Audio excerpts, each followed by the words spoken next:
नमस्कार, online classes में आपका सभी का स्वागत है। आज हम वैदिक गणित के निकलन विधि से वर्ग, आधार उपधार विधि के माध्यम से वर्ग ज्ञात करने की संक्रिया जो है उसके बारे में समझेंगे। यह टॉपिक हमारे 10वीं कक्षा में जो है वो महत्वपूर्ण है। वर्ग संक्रिया के अंदर किसी भी संख्या का वर्ग करने के लिए वैदिक गणित के अंदर आधार और उप आधार विधि का उपयोग किया जाता है, जो कि सूत्र के माध्यम से सरल होती है। सबसे पहले हम पहला बिंदु लेते हैं आधार विधि। यहां पर आधार विधि के अंदर जो सूत्र उपयोग में आता है, संख्या का जब वर्ग किया जाता है तो संख्या प्लस विचलन और ऑब्लिक में आता है विचलन का वर्ग। सबसे पहले हमें यह समझना है कि आधार कैसे लेते हैं। किसी भी संख्या का आधार 2 अंकों की, 3 अंकों की, 4 अंकों की या 5 अंकों की सबसे छोटी संख्या के रूप में लिया जाता है। हम जानते हैं कि हमारे यहाँ 2 अंकों की सबसे छोटी संख्या 10 होती है, 3 अंकों की सबसे छोटी संख्या 100 होती है, 4 अंकों की सबसे छोटी संख्या 1000 होती है। इस प्रकार 10,000, लाख जितने अंकों की हमको संख्या दी गई है उनके अनुसार इनमें से हम आधार जो है वो चयन करते हैं और आधार से संख्या का विचलन कितना है, प्लस माइनस कितना है, वो उसके विचलन के रूप में लिया जाता है। तो हम इस निकिलम सूत्र के माध्यम से जो है वर्ग संक्रिया ज्ञात करने की सबसे पहली विधि आधार विधि का उपयोग करते हैं। माना कि हमने संख्या ली 17, हमें 17 का वर्ग ज्ञात करना है। हमारा आधार 17 में 10, 100, 1000, 10,000 के अनुसार सबसे निकटतम अंक होता है 10, इसलिए इसका आधार क्या आ जाएगा 10। और विचलन 10 से 17 कितना प्लस या माइनस है, तो यहां पर विचलन आ गया 7। इस प्रकार आधार और विचलन ज्ञात किया।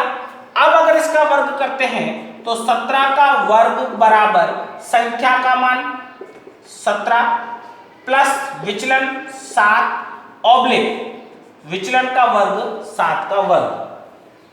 17 का स्क्वायर बराबर 17 प्लस 7 हो गए 24 और 7 का वर्ग 49। यहां पर यह जो खंड बन रहे हैं 24 और 49, ये 2 खंड है। हम ध्यान में रखने योग्य बात हमें यह है कि आधार में जितने शून्य होते हैं प्रत्येक खंड का उतना ही अंक हम लेंगे। यहां पर आधार में शून्य 1 है, लेकिन इस खंड में अंक कितने हैं 2, तो हमें यहां पर केवल 1 अंक लेना है। अगर हम 1 अंक लेंगे 21 से 9, तो यह दूसरा अंक 4 है वो आगे की तरफ आगे वाले खंड में जाकर के जुड़ जाता है। तो हम इसको इस रूप में लिखते हैं 17 का वर्ग 24 ऑब्लिक ये 4 आगे की तरफ जाएगा, यहां रहेगा केवल 9। और जब इस 4 को आगे की तरफ भेजते हैं तो ये 24 4 आगे जाकर के अगले खंड में जाकर हो जाएगा 24 प्लस 4 और दूसरे खंड में रह जाएगा केवल 9। अब इसे सरल करते हैं 24 और 4 28 ऑब्लिक में 9। चूंकि यह अंतिम खंड है इसलिए आगे कोई अंक भेज नहीं सकते, तो इसके बीच का जो ऑब्लिक हटा करके सीधा लिख देते हैं 2 8 9। इस प्रकार आधार विधि के माध्यम से निकिलम वर्ग ज्ञात करने की आधार विधि के माध्यम से जब हमने 17 का वर्ग ज्ञात किया तो हमको 289 प्राप्त हुआ। इस प्रकार निकिलम के द्वारा वर्ग ज्ञात किया जाता है। इसकी जो दूसरी विधि होती है उप आधार विधि, जिसमें उप आधार भी प्राप्त होता है। हम एक उसका एग्जाम्पल भी लेकर के देखेंगे उप आधार विधि का। सबसे पहले हम उपाधार का सूत्र लिखते हैं। उपाधार विधि यहां पर अगर किसी संख्या का वर्ग ज्ञात करना है तो उपाधार कोष्ठक संख्या प्लस विचलन ऑब्लिक में विचलन का वर्ग यह सूत्र जो है वो हम उपयोग में लेंगे। अब यहाँ पर मैं एक ऐसी संख्या लेता हूं जिसको हम आधार विधि से भी कर सकते हैं और उप आधार विधि से भी कर सकते हैं। आधार विधि से करेंगे तो विचलन माइनस के रूप में आएगा और उप आधार विधि से करेंगे तो विचलन प्लस के रूप में आएगा। हम दोनों को देखेंगे। सबसे पहले मैं संख्या ले रहा हूं यहां पर 98। अब 98 को अगर मैं निकटतम मान के रूप में आधार इसका 100 लेता हूं तो इसका विचलन हमको -0.2 प्राप्त होगा। एक बात ध्यान रखनी है, विचलन हमेशा उतने ही अंकों का लेना है जितना आधार में 0 होता है। अगर उतने अंक का विचलन नहीं है, जैसे कल्पना कीजिए यहाँ पर हम केवल 2 लिखते तो हम आगे 0 लगा करके भी इसको 2 अंकों के रूप में परिवर्तित कर सकते हैं, ताकि आगे हमारी गुणन प्रक्रिया जो आएगी उसमें हमें थोड़ी सी सावधानी रहेगी, सहूलियत रहेगी। अब इसको अगर इस विधि से करें तो यहां लिखता हूं 98 का वर्ग बराबर, आधार विधि से इसको सरल कर रहे हैं। सबसे पहले संख्या हमारी 98 प्लस विचलन में माइनस का 0.2 ऑब्लिक 0.2 का वर्ग। ये माइनस का 0.2 है, इसका हमने कर दिया वर्ग। इसको आगे सरल करें। 98 माइनस का 0.2 ऑब्लिक माइनस का वर्ग हमेशा प्लस होता है। यह बात भी हमारे ध्यान रखनी है। एक छोटी सी जानकारी है लेकिन बहुत महत्वपूर्ण है। चिन्ह संबंधित चिन्हों में कई बार गलतियां हो जाती है।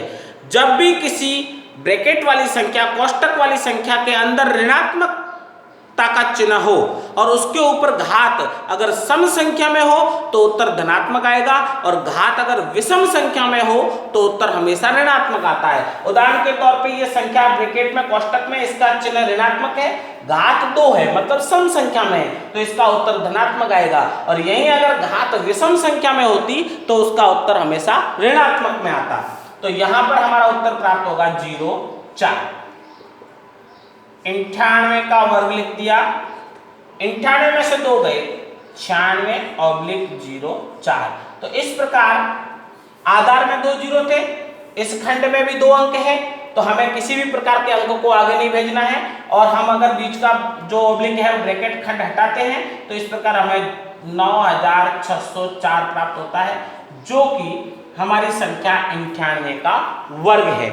यह तो विधि थी आधार विधि। अब हम इसी प्रश्न को अगर उप आधार विधि से करें तो हम किस प्रकार करेंगे, ध्यान से देखेंगे। यही प्रश्न उप आधार विधि से करते हैं। अब उप आधार विधि में करने के लिए हमें उप आधार लेना पड़ेगा। तो हम यहाँ पर चूंकि जैसे 98 का एग्जांपल बताता हूं, हम 98 को 100 -2 के रूप में लिखते हैं, इसलिए मैंने आधार 100 लेकर के विचलन 0.2 ले लिया। लेकिन इसी 98 को हम 90 + 8 के रूप में भी लिख सकते हैं, या इस 98 को अगर 90 + 8 के रूप में लिखते हैं तो 9 × 10 + 8। अब देखो ये इसके लिखने का तरीका है। इस लिखने के तरीके के द्वारा हमें आधार, उप आधार और विचलन तीनों ही प्राप्त हो गए। जो प्लस में है यह हमारा विचलन है, जो गुणा में शून्यांक संख्या है यह हमारा आधार है, और जो आगे गुणांक संख्या है वह हमारा उप आधार है। तो अगर मैं इसमें आधार लेता हूं 10 तो इसमें उप आधार आ जाएगा 9 और विचलन हमको प्राप्त होगा 8। अगर हम 98 को 100 - 0.2 के रूप में लिखते हैं तब तो हमने जो पहले प्रोसेस की वो हमारी प्रोसेस चलेगी। लेकिन अगर इसी 98 को 90 + 8 और 90 को 9 × 10 + 8 के रूप में लिखें तो हम आधार को 10 लेंगे, उपाधार का मान 9 हो जाएगा और विचलन का मान हो जाएगा 8। अब यह उप आधार विधि से सरल होने वाला प्रश्न है। तो ध्यान से देखेंगे कि हम इसे उप आधार विधि से किस प्रकार सरल कर सकते हैं।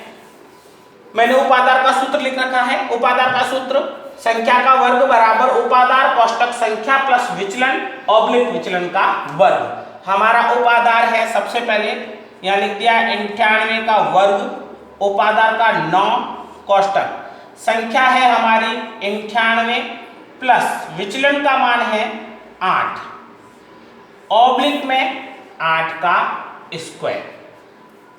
सरल करते हैं, 9 98 और 8 का जब गुणा करेंगे तो हमको प्राप्त होंगे 106, ऑब्लिक में 64, 8 का वर्ग 64। 9 का गुणा जब 106 से करते हैं तो 9 छंगे 54 का 4, हासिल जाएगी 5, ये 5 का 5 और ये आ जाएगा 9, 954 ऑब्लिक में आ जाएगा 64।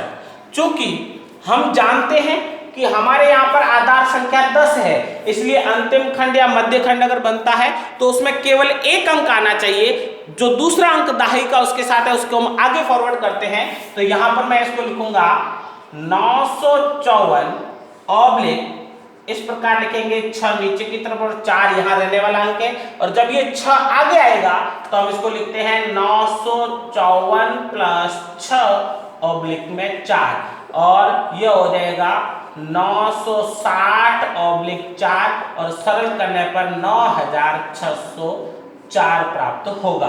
तो इस प्रकार हम आधार और उपाधार दोनों विधियों से जब सरल करते हैं तो हमें वही 9604 के रूप में उत्तर प्राप्त होता है।